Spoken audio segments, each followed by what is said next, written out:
नमस्कार, मैं doctor Shikha Gupta, senior laparoscopic surgeon and IVF consultant, देवा आईवीएफ सेंटर एंड आप सभी को नमस्कार करती हूँ।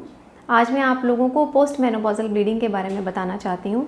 पोस्ट मेनोपॉजल ब्लीडिंग मतलब 40 की उम्र के बाद माहवारी जब बंद हो जाती है, 6-8 महीने साल भर जब बंद रहती है और उसके बाद फिर से माहवारी का आना, रक्तस्राव होना। तो पोस्ट मेनोपॉजल ब्लीडिंग को हम कैजुअली नहीं ले सकते। मतलब पोस्ट मेनोपॉजल ब्लीडिंग अगर 6 महीने या 12 महीने तक माहवारी बंद होने के बाद अगर फिर से माहवारी आती है तो महिलाओं को हॉस्पिटल जाकर दिखाना ही चाहिए। इसका क्या महत्व है? पोस्ट मेनोपॉजल ब्लीडिंग मतलब अगर ब्लीडिंग बंद होने के बाद फिर से शुरू होती है तो उसमें 100 में से 1 केस में कैंसर होने के चांसेस होते हैं। और सबसे अच्छी बात यह है कि अगर हमें ब्लीडिंग होती है और कैंसर का पता चलता है तो मरीज़ का अगर सही टाइम पे कैंसर के बारे में पता चल जाता है तो उसका कंप्लीट इलाज हो सकता है, उसको क्योर हो जाता है, उसकी बीमारी जो है वो पूरी तरह सही हो जाती है और उसको किसी प्रकार का सेक या कीमोथेरेपी भी नहीं लेनी पड़ती। तो जब भी पोस्ट मेनोपॉजल ब्लीडिंग हो तो आपको हॉस्पिटल जाना चाहिए। और दूसरी चीज़ मैं आपको ये बताती हूँ कि पोस्ट मेनोपॉजल ब्लीडिंग के कैंसर के अलावा और भी बहुत सारे कारण हो सकते हैं। जैसे कभी कभी छोटी गांठ बच्चेदानी के अंदर हो जाती है, कभी बच्चेदानी की झिल्ली थोड़ी मोटी हो जाती है, कभी कभी पोस्ट मेनोपॉजल ब्लीडिंग में बच्चेदानी के मुख पे कैंसर होने के चांसेस होते हैं, और कभी कभी सिंपली एज रिलेटेड, एज की वजह से बच्चेदानी की झिल्ली बहुत पतली और कमज़ोर हो जाती है तो उसमें से ब्लड आ जाता है। तो जब भी पोस्ट मेनोपॉजल ब्लीडिंग होती है और हॉस्पिटल जाते हैं तो जो डॉक्टर्स होते हैं वो सबसे पहले 2 टेस्ट कराते हैं। एक को तो पैप स्मीयर कहा जाता है और एक को सोनोग्राफी। सोनोग्राफी जो होती है इसमें एक स्पेशल सोनोग्राफी होती है जिसको ट्रांसवेजाइनल सोनोग्राफी कहा जाता है। ट्रांसवेजाइनल सोनोग्राफी के अंदर आपकी बच्चेदानी की झिल्ली की मोटाई देखी जाती है। अगर वो 5 मिलीमीटर से ज़्यादा होती है तो फिर उस टाइम पे पेशेंट की बायोप्सी करी जाती है, गर्भाशय की झिल्ली की बायोप्सी की जाती है।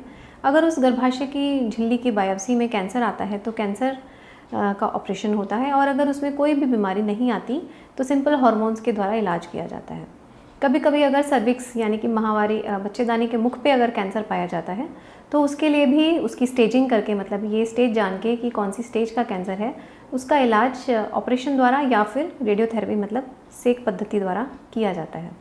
सिंपल जो पॉलिप्स होते हैं, जो गर्भाशय के अंदर छोटी गांठें होती हैं, वो आजकल हिस्ट्रोस्कोपिक सर्जरीज होती हैं। मतलब गर्भाशय की एक दूरबीन आती है, दूरबीन द्वारा गर्भाशय के अंदर के ऑपरेशन किए जाते हैं।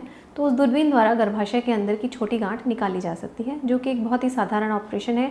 जनरली उसको ऑपरेशन को करने में 15 मिनट से 30 मिनट लगते हैं और पेशेंट को उसी दिन छुट्टी दे दी जाती है। पोस्ट मेनोपॉजल ब्लीडिंग आजकल बहुत कॉमनली देखी जाती है, सिर्फ 50 साल से कम उम्र में नहीं बल्कि कभी कभी आजकल, क्योंकि अपनी लाइफ एक्सपेक्टेंसी मतलब अपनी एज बड़ी हो गई है और आजकल ज़्यादातर लोग 75 to 80 ईयर्स तक जीते हैं, तो कई बार पेशेंट्स को 60-65 के बाद भी इस तरह का हो जाता है। 60-65 के बाद तो आपको कैजुअली लेना ही नहीं चाहिए, क्योंकि अगर 60-65 ईयर्स की एज के बाद पोस्ट मेनोपॉजल ब्लीडिंग होती है तो कैंसर के चांसेस बहुत हाई होते हैं। और उन केसेस में तो बायोप्सी में अगर कैंसर का पता चलता है तो तुरंत ऑपरेशन करा लेना चाहिए, क्योंकि वो जो कैंसर्स होते हैं जो इस एज में होते हैं वो ज़्यादा खतरनाक होते हैं और वो जानलेवा भी हो सकते हैं। तो इसलिए मेरी आपको ये सलाह है कि आप माहवारी अगर 6 महीने तक बंद रहती है और उसके बाद कभी माहवारी आती है तो आपको हॉस्पिटल जाकर चेकअप कराना चाहिए। और ये सब ट्रांसवेजाइनल सोनोग्राफी, पैप स्मीयर जो इम्पॉर्टेंट टेस्ट हैं, जो टेक्नोलॉजी हमें फ़ायदा दे सकती है, उसका फ़ायदा लेके अपने बारे में जान के उसका उचित इलाज करके अपनी लंबी आयु की मैं आप सबकी इस में कामना करती हूँ। तो इसलिए आप इन सब चीज़ों को चेकअप करा के और अपना जीवन सफल बनाएं। धन्यवाद।